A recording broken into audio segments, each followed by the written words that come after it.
All right, good morning. Wednesday, December 13th. There's where I stayed, right there in that little barn type thing. So thank you, Hillcrest Baptist, for a great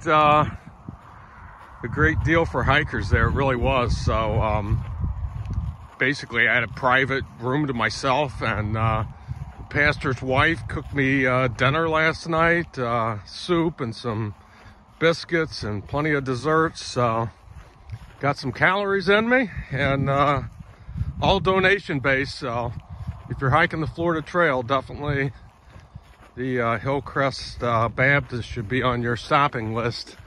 Really great service they're providing here. But anyway, I know I got 6 more miles on this road, then I've got a little more trail. So let's see what today brings. All right, it's about 8:30. And I got off the road walk, at least for now. And I have some trail to work with. So we're actually following this river. Kind of hard to see through there, but it's called the Cupola River. So I'm gonna follow that for, oh, there's a little view of it through there. Just following along the edge of that for a few miles here. And then I think I have more road walking later. Yay! But going good. Be back later. Here's a little view of the water here, maybe. Yeah, there we go.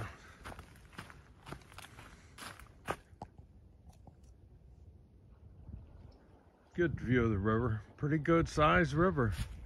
Cupola River. Well, after a little bit of trail, lots more road. I've got this one in particular for the next 8 miles. So into a town, I think it's called Blounceville, I think, something like that. And should be able to grab lunch there. About 10 miles in right now, and it's about 10 o'clock. So we'll grab lunch there and then see what the rest of the day brings. But sun is finally coming out and warming up a little bit. So it's been a pretty chilly morning though, but not terrible, but getting through it. Back later. All right, made it to Blouncetown, city limit. Well, I had a great grouper sandwich at a little seafood place there in Blouncetown, or however we say that. But anyway, I'm back on the road walking again. Probably got 20 miles in for the day around there, and got another couple of miles is all. And I'm gonna be in another small, no-name type hotel tonight. So really the only choice I had, because there's nothing else, no camping, unless I wanted to do another 10 or 12 miles or hold up really short. So another night in a hotel it will be. Anyway, back later. Oh, check this out. This is pretty cool. Entering the Eastern time zone, so I don't have to worry about that anymore. And I'm crossing the Apalachicola River, and my understanding, that's the river that's really flooded right now, that might give me some problems next couple of days hiking, so we'll see. Back later. All right, officially 21.5 today. This is going to wrap it up. I'm staying at the Snowbird Motel. Quality rooms, kitchenette, HBO. Well, that sounds pretty nice, doesn't it? Here we go.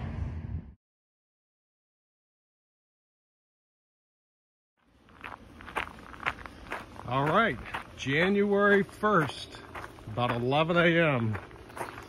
and southern terminus of the Florida Trail here at Oasis Visitor Center.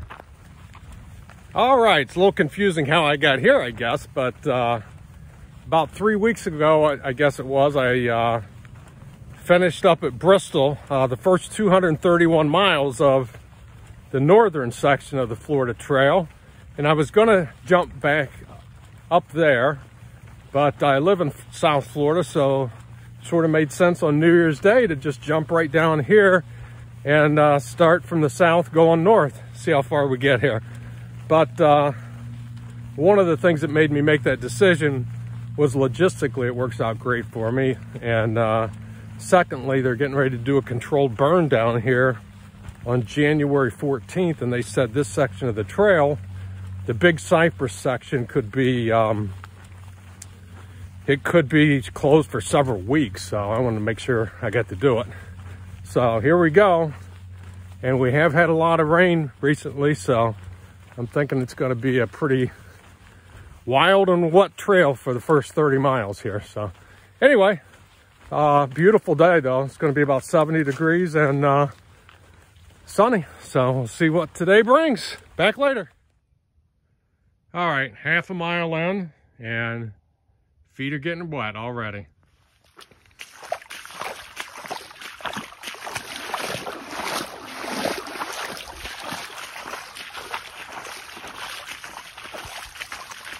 Yeah, you gotta love it. I haven't even gone a mile yet. Yeah, the trail is legitimately hard so far. So see this limestone rocks here? The whole trail has these limestone rocks on it. But the problem is when you get down into the muck, you don't see them. So you gotta go really slow because you're constantly slipping off of those, tripping over them, and you'll be ankle deep water. Then next thing you know, you'll be knee deep if you slip off one of those rocks. So pretty crazy, but looks like this has been burnt recently, but it's beautiful out here.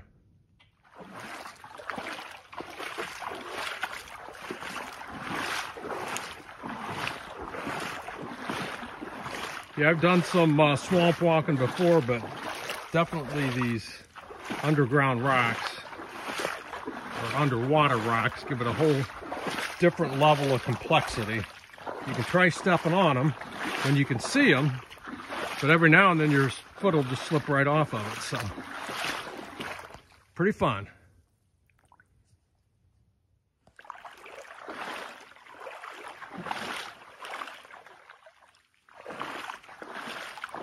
Now, how could you not love this?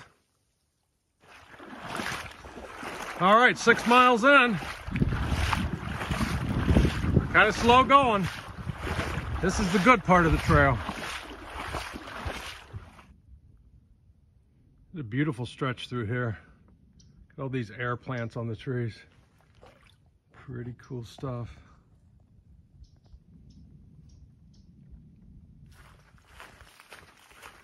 Yeah, after about mile 6, I am hitting some intermittent pine landscape here where the trail's a little bit drier. So it's not dry by any means, but kind of mushy, and you'll go along for a little bit in fairly dry stuff like this, and then well, you're gonna see it.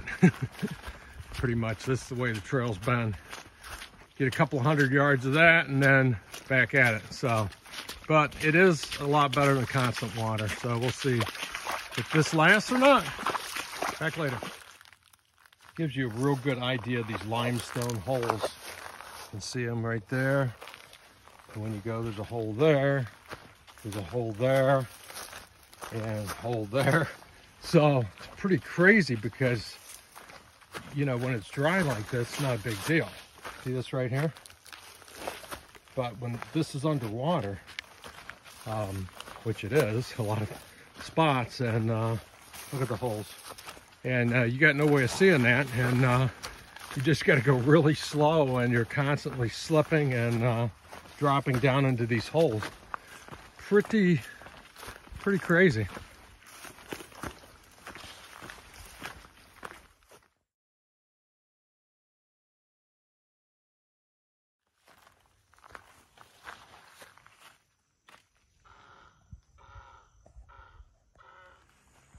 All right, just grabbing a little break here at 10 Mile Camp.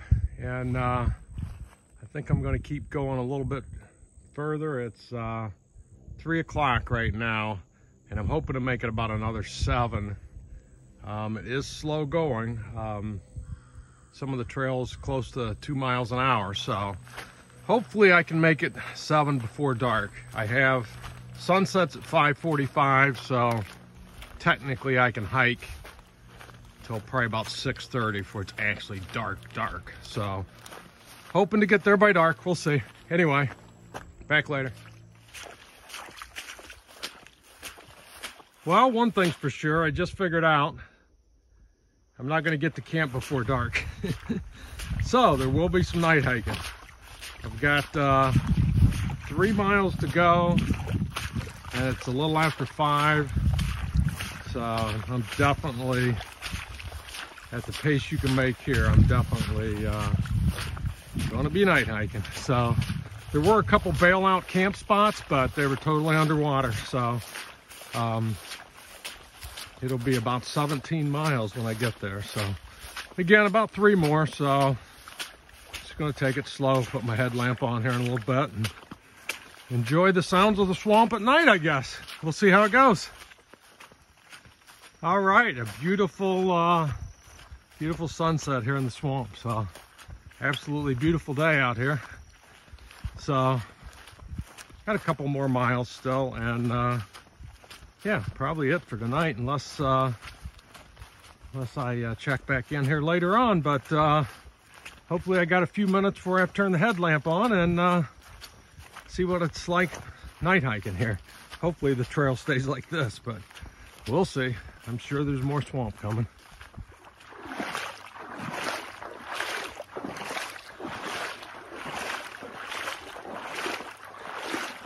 Gotta love it. Just slow going, so it's taking me a little longer to get to camp, but pretty cool place at night.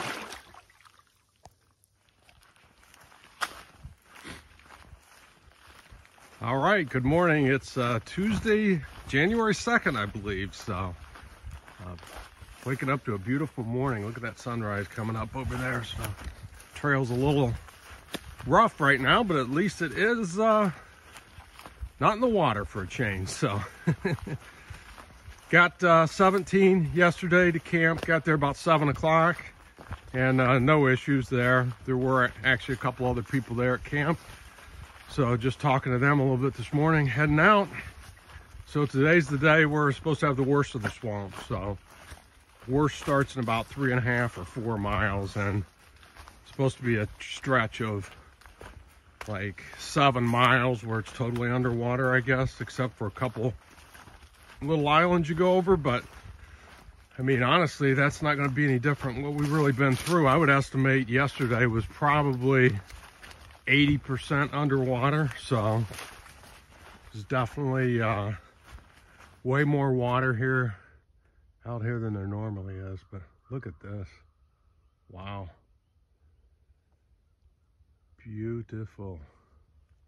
So not sure what my plan is for today. Just gonna get at it and see what happens here. Back later.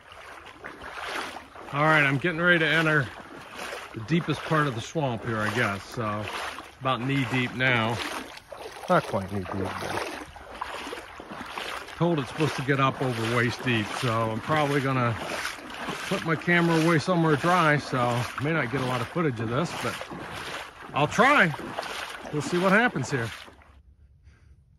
All right, I got my phone out just for a minute to show you. So I've been going for like an hour and a half and stuff that looks just like this. And it's about knee deep for the most part. Occasional mid-thigh, but not very often. It's mainly knee deep so far. And, you know, the worst part is like before, just the footing. It's very treacherous footing under the water, so you just got to go slow and prepare to fall at any moment. But man, it is beautiful in here. Very cool.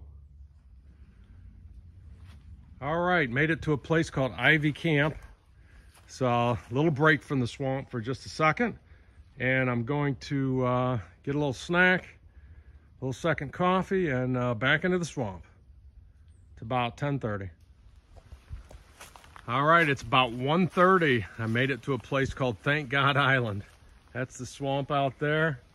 A short little 10-foot trail up, and there's not a lot of land, but it gives you a little bit. I have lunch, so had lunch here. I've got, I believe, 4 more miles to I-75, which is hopefully the end of the worst swamp walking, and I'll be back at it shortly. All right. Couple cool things. Look at how the Cypress domes from a distance like this look like hills, but actually quite the opposite. It's actually more water there and just taller trees. But well, I've got 2 miles to go to I-75, and this might be my final video of the swamp. We'll see. I've been keeping my phone away for the most part, but it's been tough. Back later.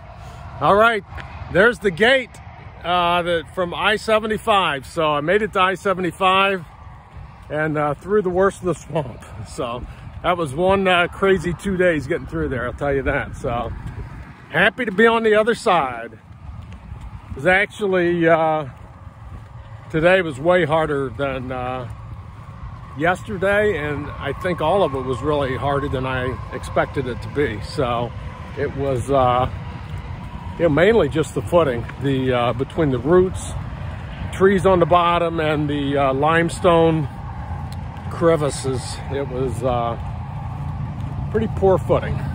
So I'll recap that a little bit more when I think about it a little bit. But usually I don't like the sound of the road when I'm hiking, but I'm glad to hear it this time.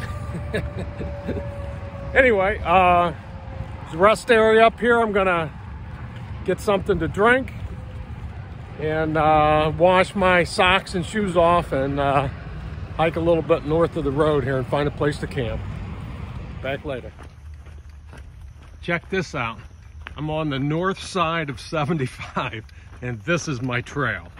So needless to say, I'm kind of ecstatic right now, and I have a little bit of a spring in my step because I'm not walking in 18 inches of water. So it feels really good. I've got 4.6 miles where I'm planning on camping, Noble's campsite, and it's 5 o'clock pretty much exactly right now. So trying to get there by dark. I might still be doing a little bit of night hiking, I'm not sure. So actually it looks like some day hikers up ahead of me there. So anyway, I'll be back in a bit. Oh, and those of you who wanted to see an alligator, look at this bad boy.